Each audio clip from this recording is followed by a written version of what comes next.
അവരുടെ brokerage report നിലവിൽ പരിശോധിക്കുകയാണെങ്കിൽ ഒരു ബൈ റേറ്റിംഗ് തന്നെയാണ് JM ഫിനാൻഷ്യൽസ് JSW എനർജിക്ക് നൽകിയിരിക്കുന്നത്. ഏകദേശം ഒരു 36%-ഓളമുള്ളൊരു അപ്സൈഡ് പൊട്ടൻഷ്യൽ ഈ ഒരു ഓഹരി കാഴ്ചവെക്കുമെന്നും ടാർഗറ്റ് പ്രൈസായിട്ട് 955 രൂപയുടെ ഒരു ടാർഗറ്റ് പ്രൈസാണ് നിലവിൽ JSW എനർജിക്ക് നൽകിയിരിക്കുന്നത്. നിലവിലെ ഒരു ട്രേഡിംഗ് പരിശോധിക്കുകയാണെങ്കിൽ ഏകദേശം 537 രൂപ എന്ന് പറഞ്ഞൊരു നിരക്കിലാണ് JSW എനർജിയെ സംബന്ധിച്ചിടത്തോളം ഒരു ട്രേഡിംഗ് ഇപ്പോൾ നടന്നുകൊണ്ടിരിക്കുന്നത്.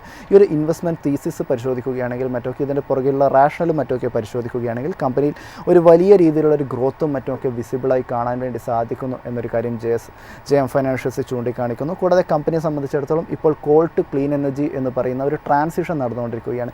ഈ ഒരു ട്രാൻസിഷനെ സംബന്ധിച്ചിടത്തോളം 2030 വരെ എങ്ങനെ ട്രാൻസിഷൻ നടത്തണമെന്ന് വളരെ ക്ലിയർ ആയിട്ടുള്ള ഒരു റോഡ് മാപ്പ് കമ്പനിക്കുണ്ട് എന്നുള്ളത് കമ്പനിക്ക് വലിയ രീതിയിലുള്ളൊരു പോസിറ്റിവിറ്റിയുള്ള ഒരു കാര്യമാണ്. കൂടാതെ എനർജി സൊല്യൂഷൻസും മറ്റുമൊക്കെ നോക്കുകയാണെങ്കിൽ ഫ്യൂച്ചർ ബിസിനസ്സും മറ്റുമൊക്കെ പരിശോധിക്കുകയാണെങ്കിൽ എസ്പെഷ്യലി ഹൈഡ്രജൻ ബിസിനസ് പരിശോധിക്കുകയാണെങ്കിലും എനർജി സ്റ്റോറേജ് പരിശോധിക്കുകയാണെങ്കിലും ഈ ഒരു ഫ്യൂച്ചർ ഓറിയൻറ്റഡ് ബിസിനസ്സുകളിലും മറ്റുമൊക്കെ കമ്പനിക്ക് വലിയ രീതിയിലുള്ളൊരു മുന്നേറ്റം ഉണ്ടാക്കാൻ സാധിച്ചിരിക്കുന്നതും വളരെ പോസിറ്റീവായിട്ടുള്ള ഒരു കാര്യമാണ്. കൂടാതെ വലിയ രീതിയിലുള്ള ഒരു ക്യാപിറ്റൽ എക്സ്പെൻഡിച്ചർ മറ്റുമൊക്കെ നടന്നുകൊണ്ടിരിക്കുന്ന ഒരു സമയത്തും കമ്പനിയുടെ ലെവറേജ് അഥവാ കമ്പനിയുടെ ഡെറ്റ് കൺട്രോൾ ചെയ്യാൻ വേണ്ടിയിട്ട് JSW എനർജിക്ക് സാധിച്ചു എന്നുള്ളതും വലിയ രീതിയിലൊരു പോസിറ്റീവായിട്ട് തന്നെയാണ് ഈ ഒരു ഇൻവെസ്റ്റ്മെൻറ്റ് തീസിസിൽ ഒരു പോസിറ്റീവായിട്ടുള്ള ഒരു ഘടകമായി തന്നെയാണ് നിലവിൽ ഇപ്പോൾ JM ഫൈനാൻഷ്യൽസ് പരിഗണിച്ചിരിക്കുന്നത് എന്നൊരു വാർത്ത കൂടിയാണ് നമുക്കിപ്പോൾ പങ്കുവയ്ക്കാനായിട്ടുള്ളത്.